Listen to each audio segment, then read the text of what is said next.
friends. Sagar was a nice guy, but Manav was a greedy kind of guy. They both had tea stalls, but their profits were nothing special. One day, Sagar goes to meet his cousin Soham. Hey Sagar, how are you?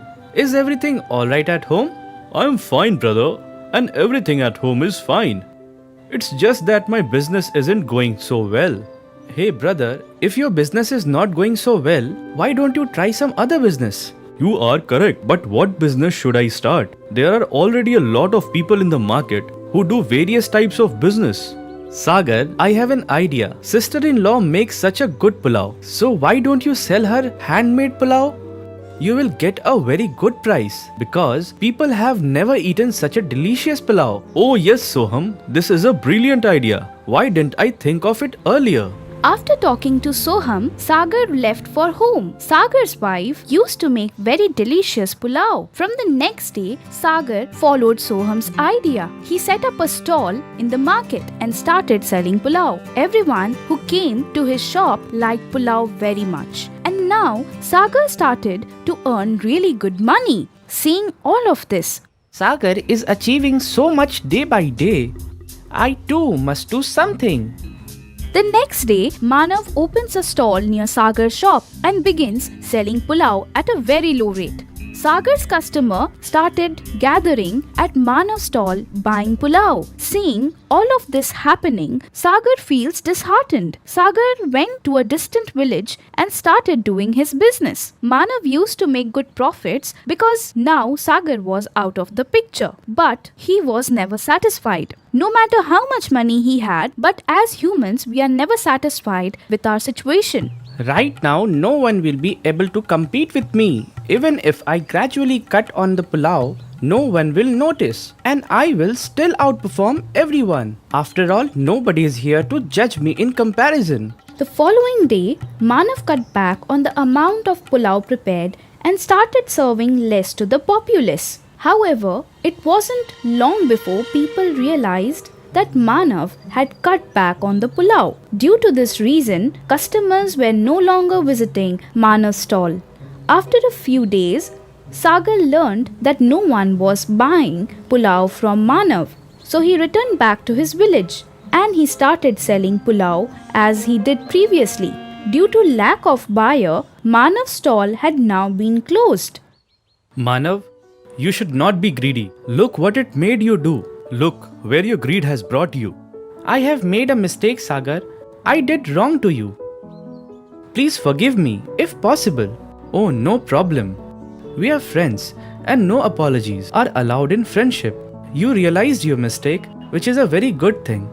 I have already forgiven you. Manav, I was thinking, why don't we sell pulao together? Sagar, you are really generous. You still see me favorably despite everything I did to you. Thank you, friend.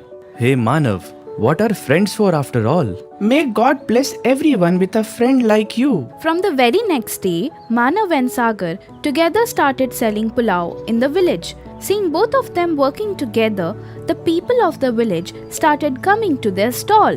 Gradually, their business went from one village to another, and both the friends always lived together and did their business very well without being selfish. Once there was a man named John who used to live in a village named Belmont. He lived with his wife Mary and his daughter Alicia. John used to work on a farm nearby.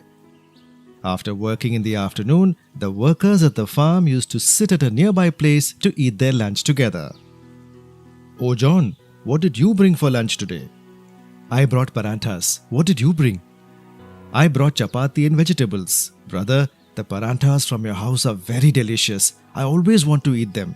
"You can eat them if you like, Brother Richard. I will eat your lunch." Richard and John finish their work and then go back to their homes. After coming back from work, John says to Mary, "Hey Mary, your paranthas are really delicious. Everyone loves them." Really? That night, there was a robbery at the farm owner's house. The next day, John and everyone else get together at the farm owner's house. Since all the money and jewelry was stolen, the farm owner did not have any money left. Because of this, he could not pay wages to all the workers. "Brothers, Because of the robbery, I cannot pay you your monthly wages. You can stop coming to my farms from now. Sir, please don't do this to us. John, if you work at my farms, then I would have to give you something, but I don't have anything left. Yes, sir, whatever is suitable to you. Now you can go. If I will need you, I will call you all. Yes, sir. All the farm workers go back to their homes. Some of them found work at other farms, but John could not find any work. Many days passed and John was still at home. What should be done so that we can pay for our household expenses? Hey, what happened? You have been thinking for the past 15 days and are not even eating properly. It's nothing, just thinking about how to pay for our household expenses. I must find some money. Don't worry. We can do something. Stop thinking about it. The next day, Mary had an idea. She tells her husband, I have an idea. What if we sell the paranthas that I make? Yes, your idea is very good. Let's start selling paranthas from tomorrow itself. But Mary, it will require a lot of help and effort from you. You don't have to worry about that. I will take care of everything. The next day, John and Mary go to the market to sell the paranthas and chutney they made. Since there was already a parantha seller in the market, they could not sell much of the paranthas. They gave all the remaining paranthas to an orphanage and returned home. Nobody is buying our paranthas. What should we do now? What will happen if you think like this? Today was the first day only, and you are disappointed. Be patient. Those who try never give up. The next day, she prepares the paranthas early, and John and Mary go to their shop to sell them again. Some of the paranthas were made at home and the rest of them were made fresh there only. The fragrance of her paranthas attracted a lot of people and there was a crowd. How many paranthas would you like, sir? John, give me 10 paranthas with lots of butter. Yes, sir, I will add a lot of butter. Their paranthas were now loved by a lot of people. Slowly their business started growing. Now their shop was so crowded that their paranthas started falling short. People were mad about their paranthas. One day the richest man of their village, Vincent, came to their shop and told John, John, I have some work. Will you do it? Yes, I will do it. Tell, what is it? Tomorrow is my son's birthday. As you know, there is a feast every year for the whole village. I am thinking if you could make paranthas for this birthday party. We will do it, sir. You don't have to worry about it. Can we do it, Mary? Yes, we can do it. That day, John and Mary went back to their homes and started thinking. How can we make so many paranthas? I was thinking the same. If we cannot complete the order, our name and Vincent's reputation will be hurt. We have to fulfill the promise we made. Yes, but how can we make paranthas for the whole village? Let's go to sleep and see to it in the morning. Then suddenly their house was filled with a lot of light. Both of them were scared to see the light. Who is this? Where is all the light coming from? Who is it? Show yourself. A shape formed in that light and stood in front of them. They were even more scared now. Then they heard a sound from the shape. Don't be scared, John and Mary. I am God. I am here to help you. John and Mary joined their hands and said, Oh God, we are lucky that we got to see you. We are blessed that you came to our home. John, ask for what you want. I am very happy with both of you. God, we have everything we wish for, but we are worried about how we are going to fulfill tomorrow's order. I am really happy to see both of your pure intentions. Take this magical parantha. You will get whatever you ask from it. Mary and John thank the God, and God disappears before giving the magical parantha in John's hands. Mary, we will cook food from this parantha tomorrow. Yes, we will do this only. John and Mary go to the birthday party tomorrow morning. John tells the magical parantha, Oh magical parantha, make 2000 paranthas for me now. Suddenly, 2000 paranthas appear because of the magical parantha. The fragrance was so good that everyone ate them happily. Vincent's guests were very happy with the paranthas. John and Mary were happy watching this. Watching his guests so happy, Vincent was also pleased. He tells the both of them, "John and Mary, both of you are wonderful. Everyone here loved the food. Here is your money. Thank you, sir. We are really happy that you trusted us with it. We will always be grateful to you." Thank you, Mr. Vincent. John and Mary happily returned home and thanked the God. They started selling different types of paranthas at their shop. They were very successful because of that magical parantha. They were known as parantha maker John and Mary throughout the village.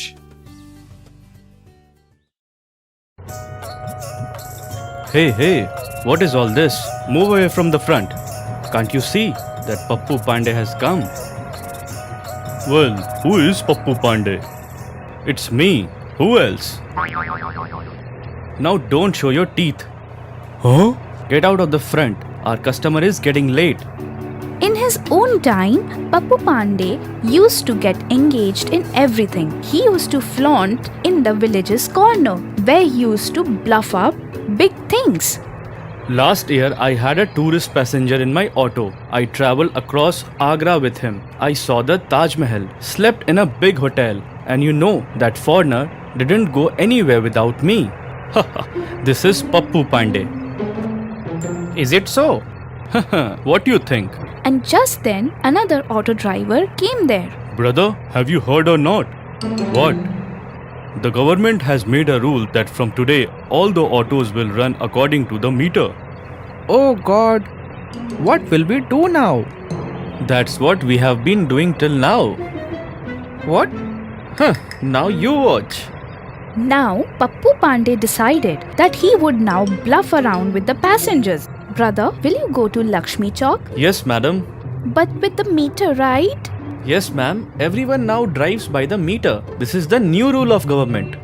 After going a short distance, Pappu took a left turn instead of right. Madam, there is a lot of traffic there. Don't worry. This is a shortcut. Okay. Pappu reached Lakshmi Chowk after taking the longer route all around. Ma'am, it's 80 rupees. But Lakshmi Chowk fare is only 50 rupees. We used to take that. But now the government rule says we have to take money according to the meter. The woman checked the meter and gave the money to Pappu. Pappu was very happy. In the evening, Pappu reached the village corner. Oh man, this meter has ruined our business.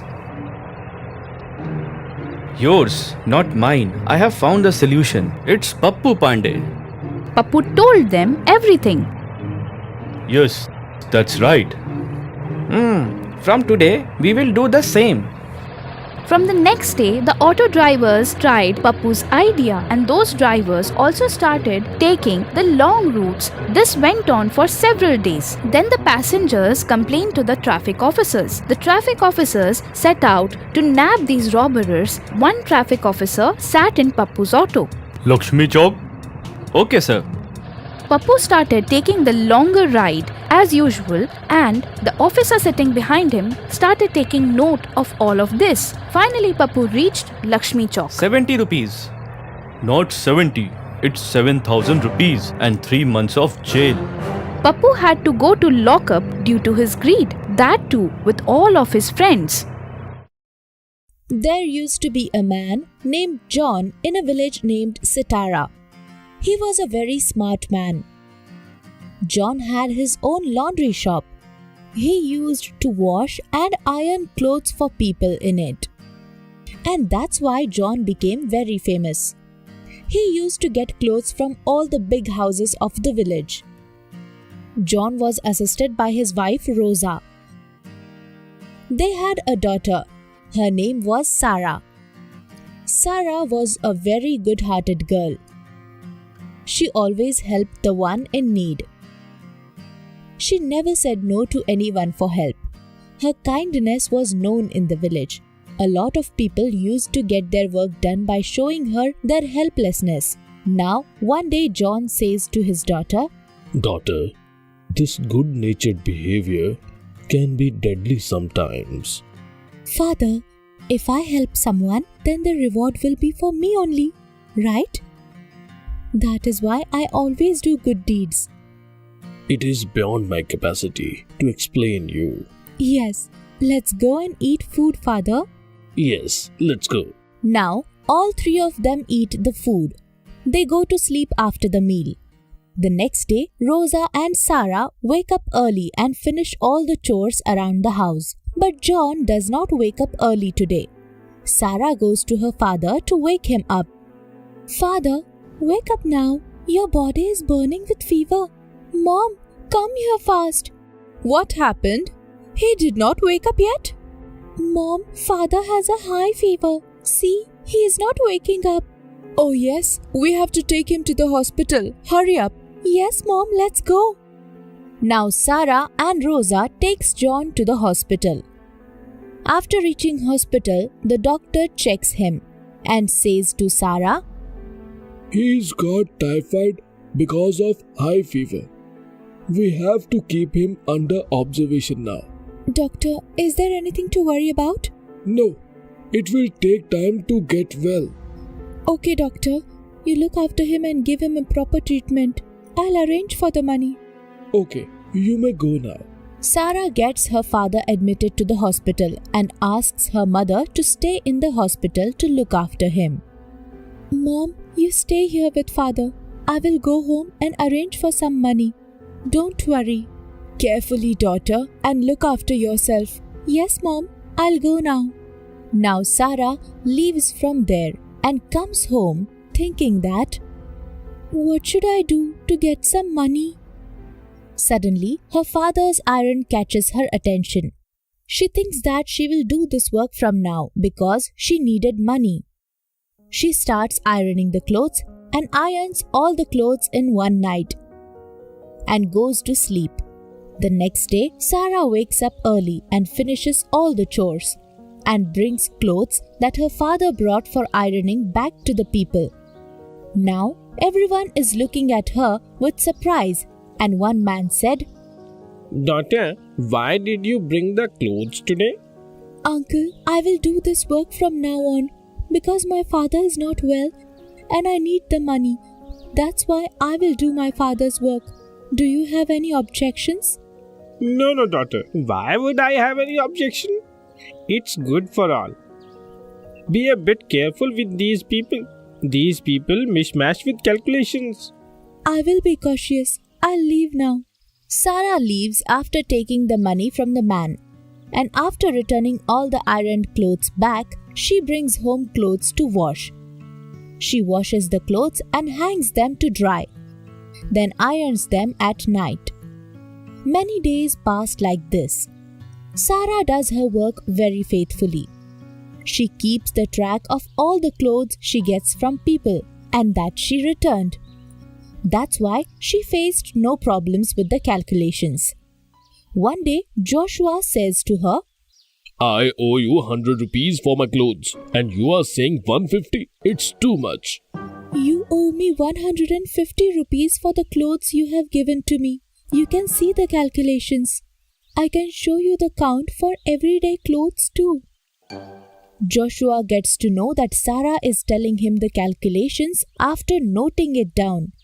Seeing this, he says, Oh daughter, I thought it was 100 rupees. Here you're 150 rupees and today's clothes.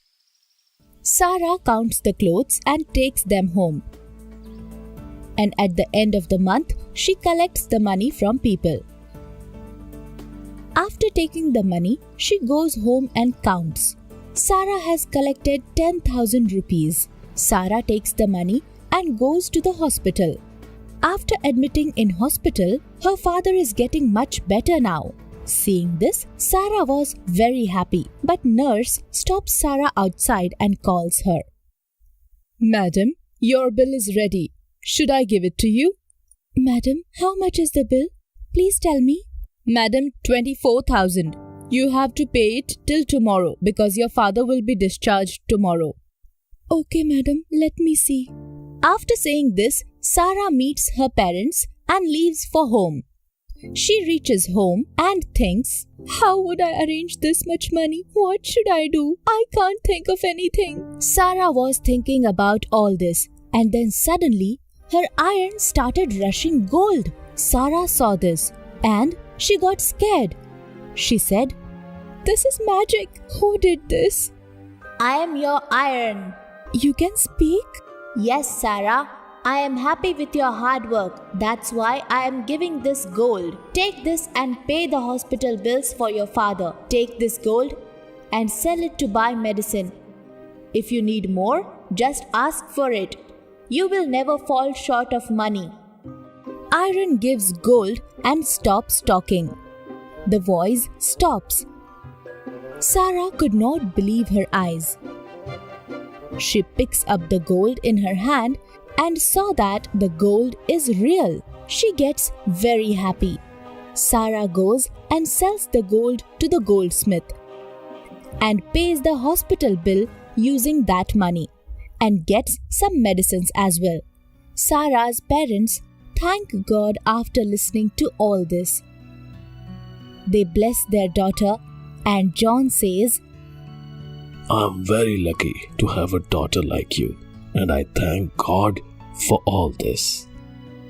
The entire family lives happily together and they never fall short of money. They live life easily. All this happened because of the gold rushing iron.